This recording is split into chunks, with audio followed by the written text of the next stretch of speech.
There's a place in the desert where lost travelers swear they've made progress, only to find their own footprints circling back around. It's not the landscape that betrayed them. It's their inner compass. And what if I told you, most people live their entire lives this way? You're not stuck. You're repeating. You're waking up inside the same field of probability every morning, collapsing the same waves, projecting the same emotions, attracting the same timelines, and calling it normal. But what if normal is just familiar? What if the reason you haven't broken through isn't because you lack potential, but because you keep broadcasting a frequency from the past and expecting the future to respond? Let's disrupt something deep right now. Change doesn't happen when you want it. It happens when you become incoherent with the old pattern. So incoherent, so vibrationally incompatible with who you were yesterday, that the quantum field has no choice but to deliver something new. But here's the paradox, the part your mind doesn't want to hear. The more you try to break out through effort, the more you reinforce the loop. Because effort, when it comes from fear, doubt, and lack, is just another way of repeating the same energetic signal. It's like running on a treadmill with VR goggles on, believing you're sprinting toward your dreams, but you're really burning out on a floor that never moves. Now pause. Notice what's happening in your body right now. Maybe a tightness in your chest, a restlessness in your stomach. That's not random. That's your nervous system recognizing the loop. Because this isn't just a mindset problem. It's a bioenergetic program. Every thought you've repeated for years, every emotion you've recycled since childhood, every belief system you've adopted unconsciously, they've formed neural pathways, chemical patterns, electromagnetic signatures. And these signatures act like codes, feeding the quantum field with instructions. Repeat this reality again and again and again. Here's where the science meets the soul. According to quantum mechanics, particles exist as probabilities, waves, until they're observed.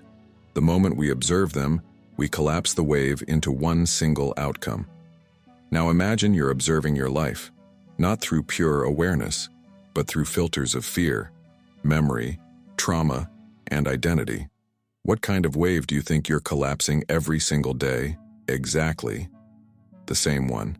And the brain, being a prediction machine, starts filling in the gaps. It doesn't show you what's possible. It shows you what's likely, what you've seen before, what matches your past, what fits inside the loop. This is why some people feel like they're living different versions of the same year for decades. But the real kicker, the loop disguises itself as progress. You switch jobs, but still feel undervalued. You enter new relationships, but the patterns repeat. You move cities, but bring the same internal chaos. Because wherever you go, your frequency follows ground and the field responds to frequency, not fantasy. Let's go deeper. Neville Goddard said, "You do not attract what you want, you attract what you are." And who you are, vibrationally, is a sum total of your emotional states, your focus, and your unconscious identity. So if you are the loop, how could you ever escape it from the inside? You can't. Not while identifying as the thinker of the same thoughts. Not while feeling the same emotional weather every morning. Not while reacting instead of observing. Here's the twist, and it changes everything. The loop doesn't break when you try harder. It breaks when you become aware you're inside it. That moment, the pure moment of observation without judgment, the instant where you catch yourself mid-pattern and don't react, is a quantum anomaly. It's a vibrational rupture. And in that rupture, new timelines become available. But most people miss it because they're too busy trying to fix their life from within the same frequency that created the problem. They're trying to think their way out of a vibrational maze, trying to manifest with a nervous system stuck in survival, trying to visualize abundance while radiating fear. And that, right there, is the invisible wall. The vibrational feedback loop where the field keeps saying, "You haven't changed, so why should your reality?" Let me tell you a story. There was a woman who journaled every day, visualized her dream life, repeated affirmations until her throat went dry, and still, nothing changed. One day, she stopped everything. She sat in silence, and for the first time, she felt how much of her life was being run by a part of her that was just afraid to be still. That's when the tears came. That's when her body softened. That's when something shifted. She didn't manifest the next day. She collapsed a loop that had been running for decades, and that collapse made space for something entirely new. Now let me ask you, what if your biggest breakthrough isn't something you add to your life, but something you finally stop repeating? Don't answer yet, because in the next chapter, we're going to reveal where those loops are stored, why they keep regenerating, and how to rewrite them at the source, not in the mind, but in the field. Wait until you see how deep this really goes. There's a blueprint beneath your thoughts, a silent code, etched not in your DNA, but in something far more malleable, the field. This field is not a metaphor. It's not poetic language. It's the measurable, testable quantum field of energy and information that permeates everything, including you. But most people are completely unaware that their entire life, their patterns, emotions, relationships, finances, health, is being orchestrated not by their conscious desires, but by the vibrational blueprint they've unknowingly downloaded into this field. Think of it like this. You're walking through a room filled with mirrors, but the mirrors aren't reflecting your appearance, and they're reflecting your state, your subconscious programs, your core frequency, and every single event in your life is just one of those mirrors reflecting something you've been broadcasting all along. Bruce Lipton calls this the biology of belief. Amit Goswami calls it the primacy of consciousness. Joe Dispenza calls it reconditioning the body to a new mind. But it all points to the same truth. Reality is not responding to what you consciously want. It's responding to what you unconsciously expect. And those expectations, they're encoded in the field. Now here's where things get quantum. Every cell in your body communicates through electrical signals. Your heart generates the most powerful electromagnetic field in the body, and it broadcasts emotional information into space around you. This is not metaphor, this is measurable. The Heart Math Institute has shown that your heart's rhythm literally affects the coherence of your brain, your nervous system, and, most importantly, your interaction with the environment. So now ask yourself, what's your heart broadcasting every morning when you wake up? Because here's the hidden mechanism. The field records your repeated emotional states, especially those charged with high energy, fear, grief, shame, longing, resentment. Over time, those emotions form stable vibrational signatures, and once those signatures are stable, they begin to form loops. These loops act like energetic scripts, autopilot programs that keep pulling similar events into your experience, not because you're cursed or unlucky, but because the field is obeying your last clear set of instructions. But the real mystery is this. Where are these instructions coming from? Let's go back to the beginning, your beginning. From the last trimester in the womb until around age 7, your brain is operating in theta state, the same brainwave frequency accessed in hypnosis. This means that during your early years, you were not reasoning, analyzing, or filtering information. You were absorbing everything, emotional states, belief systems, energetic dynamics, from your parents, caretakers, and environment. This becomes the original imprint, and once that imprint is installed, your subconscious begins projecting it onto reality, while the field begins mirroring it back. So now, decades later, you might be a grown adult with dreams of abundance, freedom, and love. But if your energetic blueprint says love means abandonment, or money comes with suffering, or I must earn my worth, then guess what? The field will respond accordingly. Because the field doesn't hear your words. It hears your frequency. It obeys your dominant vibration. And your vibration is the result of your inner state, not your outer affirmations. This is why repeating affirmations without shifting the internal blueprint often leads to frustration. It's not that affirmations don't work, it's that your field doesn't recognize them as coherent. There's no energetic signature behind them. You're saying, I am worthy, while your nervous system screams, I'm not safe. That contradiction creates noise. And noise doesn't collapse waves, it just echoes in the void. But here's the opening, the invitation. The field is not fixed. It's responsive, it's intelligent, it's waiting. And once you shift the source code, your core vibration, the entire mirror begins to reflect something else. Let me give you a metaphor. Imagine your life is a song playing on a loop. You hear the same verse, the same chorus, the same bridge. You get tired of it. You try to change the lyrics, but nothing shifts. Why? Because the melody is still embedded in the track. To truly change the song, you have to go back to the mixing board, to the frequency base, and remix the energy that created it. That's what this work is about. This is not about fixing symptoms. It's about rewiring the frequency that keeps generating those symptoms. Joe Dispenza explains this with stunning clarity. He says that if your personal reality is a reflection of your personality, then to change your life, you must change your personality, meaning your thoughts, emotions, behaviors, and most crucially, your energy signature. This is not just a self-help concept, it's a quantum principle. The observer, you, collapses reality not with thoughts alone, but with emotionally charged awareness. And here's where dark psychology comes in. In reverse, most people were programmed into fear, shame, guilt, and limitation without knowing it. They were manipulated into loops by unconscious emotional reinforcement. But what if you could reverse engineer that? What if you could deliberately charge your body with elevated states? Not fake joy or toxic positivity, but real, embodied gratitude, elevated presence, and a deep sense of enoughness. You'd be rewriting the field, not with force, but with coherence, because coherence is the secret language of the quantum field. And incoherence, even if dressed as hustle, grind, or mindset, is still a repellent signal. So what's the next step?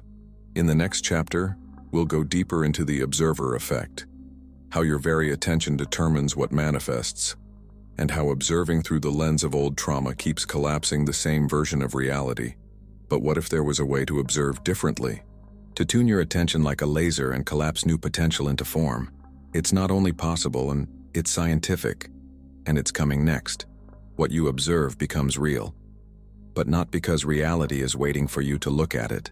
It becomes real because your observation is not passive, it's participatory. Your gaze doesn't just register the world, it builds it. This isn't spiritual poetry, it's quantum physics. According to the observer effect, particles, the very building blocks of everything, exist only as probabilities until someone observes them. The moment they are observed, they collapse into a fixed state. Now apply that to your life. Every morning, you wake up and look at your world. And by the way you observe it, through thought, emotion, expectation, you collapse it into a pattern, and then you wonder why nothing changes. But the real trap? You're not just observing the world, you're observing it through a lens. And that lens was built long before you knew you were holding it. Let's break this down. Your attention is like a spotlight. Wherever you place it, you energize. But what most people don't realize is that attention is not neutral. It carries the frequency of the observer, which means if you're observing your bank account through scarcity, you're not just seeing low numbers. You're feeding the field with scarcity, and that frequency reinforces the same collapse. You're not just seeing what is, you're projecting what has been. Every fear-charged glance, every worry-soaked thought, every doubtful analysis acts like a quantum command. More of this, please. Let's pause here, because this is subtle and dangerous. The reason change feels impossible isn't because you're lazy, broken, or undisciplined. It's because you're locked inside a feedback loop, where your inner state creates perception, and perception reinforces your inner state. It's a quantum echo chamber. You feel insecure, so you notice rejection. You feel unworthy, so you attract belittling situations. You expect delay, so time slows down in the places you need it to move. And the cruel twist, each of those observations feels like evidence, but the evidence is only appearing because of the frequency you're collapsing into form. This is the observer trap, and it runs deeper than most people think. Because your attention is being stolen every single day, hijacked by unresolved trauma, by cultural programming, by digital noise, by internal narratives that no longer belong to you. Every time you try to focus, something pulls you back into the familiar loop. Your nervous system resists new frequencies, not because they're wrong, but because they're unknown.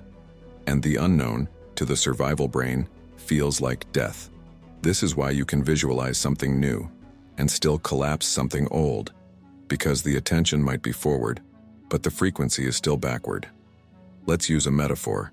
Imagine you're a painter.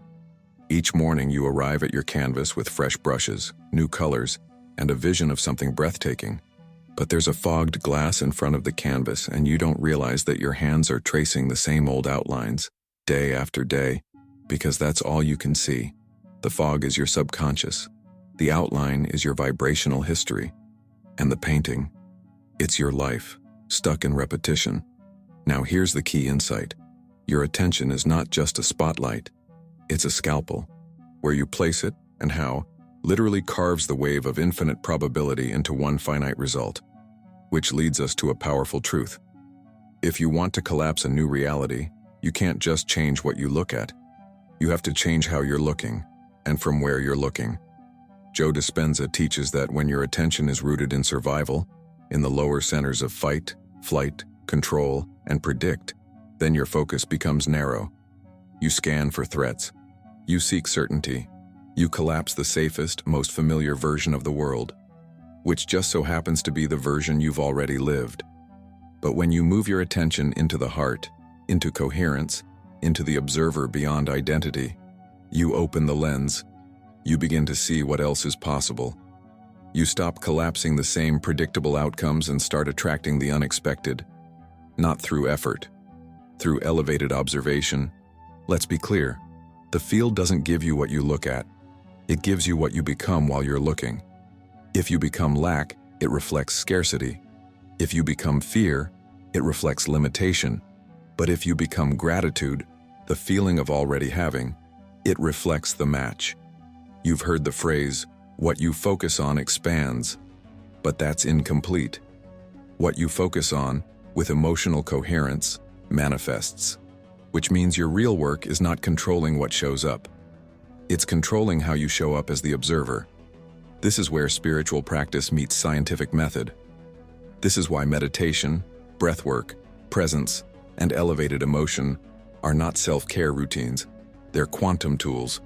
They train your attention to stop collapsing recycled timelines and start accessing the unknown. But here's the final piece, the one most people miss. The observer is not your mind. It's not the thinking you. It's the aware you. The you beneath the program. The witness behind the thoughts. That version of you is timeless, neutral, powerful. And when you rest in that seat, even for a moment, the entire vibrational frequency of your observation changes. You no longer collapse from fear. You collapse from alignment. And alignment pulls different threads from the quantum soup. So let me ask you, and don't rush to answer yet, what would happen if you stopped using your attention to scan for threats and started using it to tune into possibilities? What if your gaze wasn't reactive, but creative? What if your attention became a tuning fork, vibrating with the version of you who's already living the life you desire? That's not magic. That's quantum mechanics. And it's the doorway to the shift, because in the next chapter, we're going to explore that doorway. And for the first time, you'll understand how to shift timelines not by effort, but by stopping the energy that feeds the loop. Wait until you feel what happens when you stop energizing what no longer serves you. There is a moment, brief, silent, nearly invisible, when the loop loses its power. Not because you fought it, not because you conquered it, but because you simply stopped feeding it. The energy stopped flowing. The story lost its charge.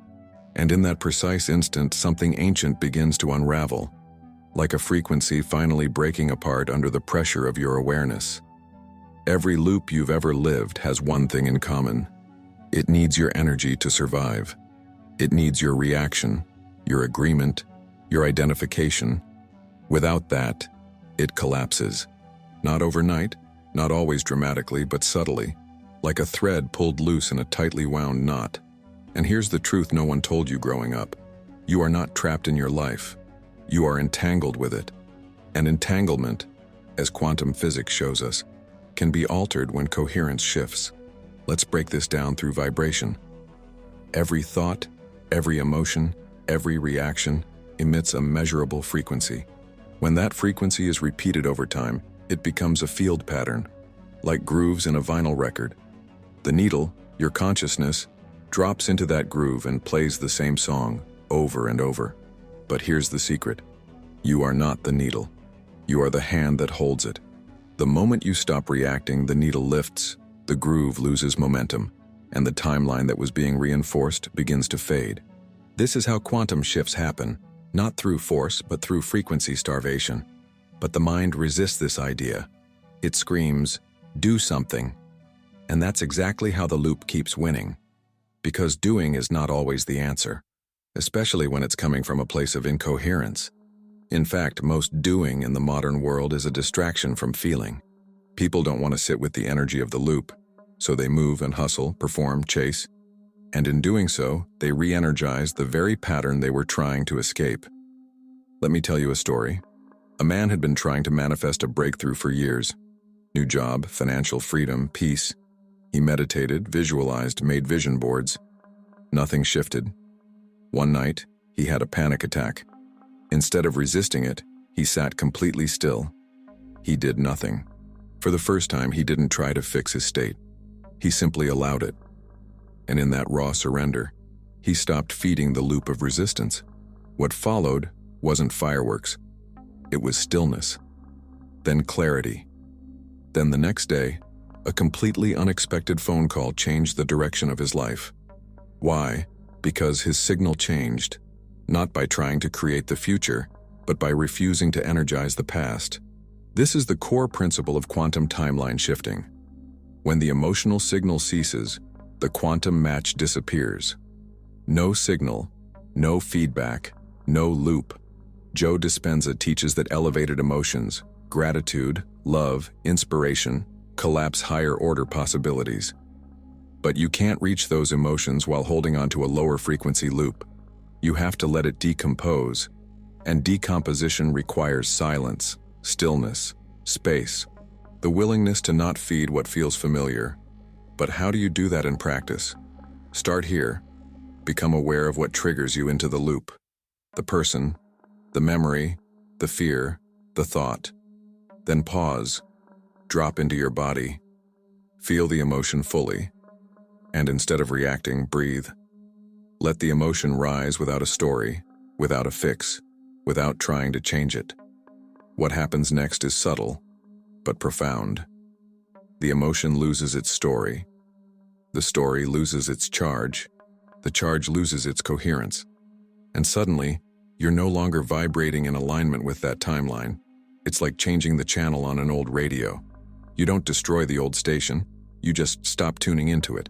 And your reality, being a vibrational mirror, has no choice but to reflect the new signal. Here's a powerful metaphor. Imagine you're feeding a wolf every day at the edge of a forest. The wolf becomes strong, dominant, predictable. One day, you stop feeding it. It howls. It scratches. It returns the next morning. But still, you offer nothing. After a few days, the wolf doesn't die, but it wanders. It fades into the trees. It stops dictating your path. Your loop is that wolf, and your energy is the food. Now comes the beautiful paradox. You don't have to know what timeline you're shifting into. You just have to stop feeding the one you're currently entangled with. Because the quantum field doesn't need you to figure it out. It needs you to become available, to empty the old signal so something new can enter. But here's where most people give up. The silence between loops feels like death. That void, that space where the old pattern fades but the new hasn't arrived, is terrifying to the ego. And so, we rush back to the familiar. We reattach. We feed the loop one more time, just to feel something. But that's not you anymore. You've seen too much. You've felt the pattern. You know the cost. So today, right now, let's create a shift, not just in information, but in frequency. Type in the comments, "I bring my energy to a new timeline." Let that be your signal. Let it echo into the field. Let it be the moment the loop starts to unravel. Because in the next chapter, we go beyond neutrality. We step into intentional coherence. We stop being reactive observers and become living transmitters. You are not here to observe the new timeline. You are here to become it. Most people think the universe is listening, that the field is some cosmic Amazon waiting for your order to ship your desires into form. But what they don't realize is, the field doesn't respond to requests. It doesn't hear what you say. It doesn't decode what you want. It mirrors what you are. And that changes everything. Because if you are the signal, not the receiver, not the antenna, not the speaker, but the actual broadcast, then every outcome, every synchronicity, every closed door or divine alignment is not about destiny. It's about resonance. So here's the truth. Most manifestation teachings never tell you. You don't attract what you wish for. You attract what you've become coherent with. And coherence, vibrational, emotional, energetic, is not something you fake. It's something you live. Now let's bring in the science. Everything in the universe vibrates. Atoms, cells, thoughts, even emotions. But vibration alone isn't enough. It's coherence. The harmony and synchronization of those vibrations that produces powerful, stable energy fields. Think of a laser. It's not just light. It's focused, coherent light. And that coherence gives it the power to cut through steel. Your consciousness works the same way. When your heart and brain are in coherence, when your thoughts, emotions, and body are aligned in the same frequency, your signal becomes potent, magnetic, laser-like. You're no longer just a person with good intentions. You're a walking transmission tower of vibrational clarity. And the field cannot help but respond. But here's where it gets real. You can't reach coherence by accident. You reach it by embodiment, by becoming the version of you who already lives what you desire. Not later, not someday, but now. That means speaking like them, walking like them, feeling like them, making decisions from their state of being, even if the evidence hasn't caught up yet. Because the field doesn't work on evidence, it works on instruction. And the most powerful instruction you can send is your state. Let's get practical. You want abundance? Then you must become the frequency of sufficiency, not just through mindset, but through sensation, through breath, through posture, through gratitude that vibrates in your cells, not just your affirmations. You want deep love? Then you must become the frequency of being already loved. Not because someone told you you're worthy, but because your nervous system feels it as a fact. You emanate security, you walk as love, and the field reflects the match. You want freedom? Then you must walk through your day with the energy of expansion, not waiting for circumstances to give you permission, but moving as if freedom is your birthright, encoded in every step. Because here's the quantum truth. The field is not a judge, it's a mirror. And mirrors don't argue. They don't edit.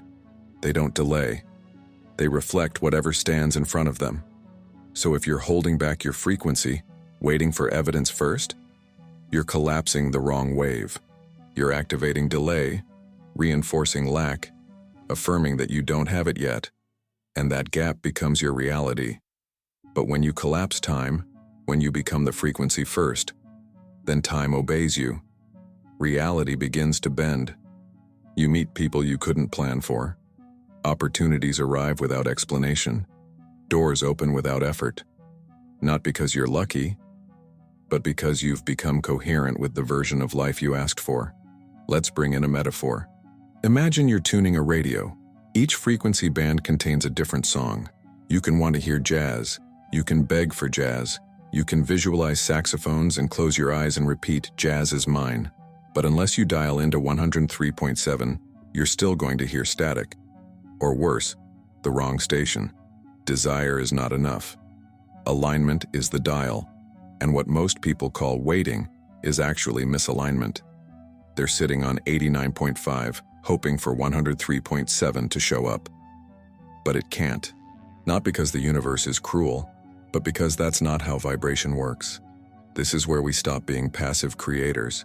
This is where we stop asking and start tuning. So how do you do it? First, stop chasing outcomes. Chase states. Outcomes are effects. States are causes. Instead of asking, how can I get this? Ask, how would it feel to already be that version of me? Then saturate your field with that feeling. Morning, night, in the gaps between tasks. Breathe it. Speak from it. Move as it. This is not pretending. It's practicing a new signal. And just like a muscle, coherence strengthens with repetition. Here's what Neville Goddard meant when he said, assume the feeling of the wish fulfilled. He didn't mean to fake it. He meant to become so vibrationally identical to the version of you that has it, that the field can't tell the difference.